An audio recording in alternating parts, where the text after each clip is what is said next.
आज सरकारें विविध प्रकार के जो अपराध समाज में हो रहे हैं उनको रोकने के लिए अलग अलग तरह के कानून बनाए जा रहे हैं। सरकारें कानून बनाने के लिए खूब काम कर रही हैं, संसद में चर्चा भी हो रही है और कुत्ते बिल्ली की तरह लड़ भी रहे हैं। तो कानून तो बनाए जा रहे हैं, लेकिन ऐसा कुछ नहीं किया जा रहा है जिससे हमारे समाज का चरित्र निर्माण हो, एक अच्छा मानव तैयार हो। वही बात यहां घट रही है कि भय के कारण उसको गलत रास्तों से रोकने का प्रयास तो किया जा रहा है,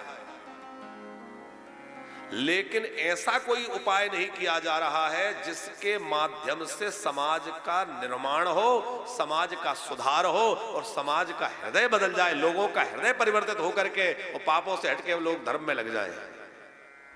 उसके लिए क्या करें? बोले उसके लिए गुरुकुलों की स्थापना करें, उसके लिए सत्संग की व्यवस्था करें, उसके लिए आध्यात्मिक माहौल तैयार करें। एक ऐसा माहौल क्रिएट करना पड़ेगा जिससे हमारे नवयुवक बच्चे बच्चियां जब उस धर्म के माहौल में, अध्यात्म के माहौल में पलेंगे तो अपने आप वह सद्मार्ग पर चलेंगे।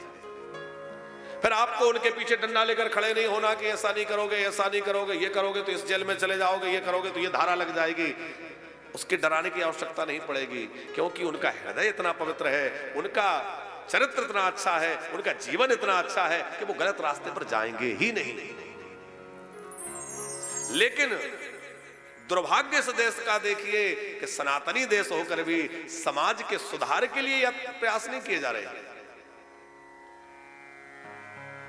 जैसे एक उदाहरण दें, आज छोटी छोटी बच्चियां हवस का शिकार बन जाती हैं, तमाम चर्चाएं होती हैं और चर्चा होती है कड़े से कड़ा कानून बनाइए, बनना चाहिए। हम उसकी बात नहीं कर रहे कि ना बने, बनना ही चाहिए, दंड मिलना चाहिए। लेकिन क्या यह है सरकार का फर्ज नहीं है कि समाज में जो अश्लीलता फैलाई जा रही है दूरदर्शन के माध्यम से, मोबाइलों के माध्यम से, तरह तरह के उपकरणों से, उसको रोका जाए ताकि लोगों की बुद्धि खराब ना हो। कामातुराणाम न भयम न लज्जा, आप कितना भी भय दिखला दे, यदि उनकी बुद्धि में विकृति आ जाएगी तो वह उस समय कुछ नहीं सोचेंगे। परिणाम का यदि उन्हें विचार होता तो वह ऐसा करते ही नहीं। परिणाम का विचार उस समय उनको नहीं है, तो परिणाम का विचार क्या विवेक उनमें कहां रहता है? अरे ऐसा कुछ करिए ना जिससे समाज विवेकवान बने, जिससे लोगों में विवेक आ जाए। तो ये सब होगा ही नहीं साहब। और विवेक कहां से आएगा?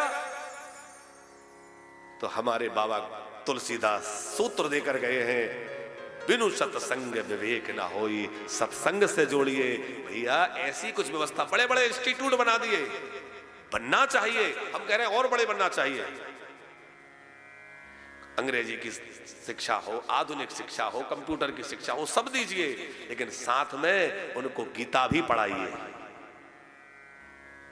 साथ में उनको रामायण भी पढ़ाइए, उनको अच्छे ग्रंथ भी पढ़ाइए। पाठ्य पुस्तकों में जो तमाम हमारे पाठ्यक्रम चलते हैं उनमें कुछ धार्मिक पुस्तकें भी सम्मिलित होना चाहिए, ताकि बच्चों के मन मस्तिष्क में सद्विचार आए। महापुरुषों के जीवन चरित्र होना चाहिए, ताकि एक अच्छे समाज का सृजन हो सके। और अच्छे समाज का सृजन होगा तो भैया फिर आपको कड़े कानून बने न बने फिर चिंता नहीं रहेगी, क्योंकि लोग उधर जाएंगे ही नहीं। एक और तो उस आग में धकेल रहे हो, वासना की आग में, अश्लीलता की आग में, तमाम अपराधों की ओर, नशे की ओर, नशे को बढ़ावा दिया जा रहा है। पहले तो पुरुष ही नशे के आदी हुआ करते थे, अब तो महिलाएं भी पीछे नहीं है।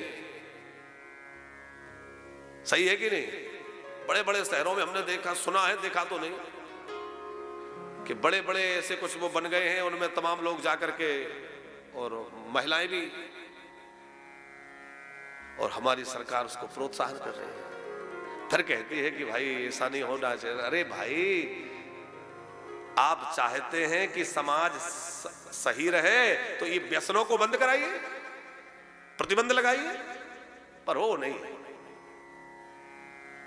भगवान सबको सद्बुद्धि दे और जिससे कि भैया हमारे राष्ट्र की रक्षा हो सके, हमारे धर्म की रक्षा हो सके, हमारे आने वाली पीढ़ियों की रक्षा हो सके। नहीं तो हमारे आने वाली पीढ़ियों को पता ही नहीं रहेगा हम क्या है।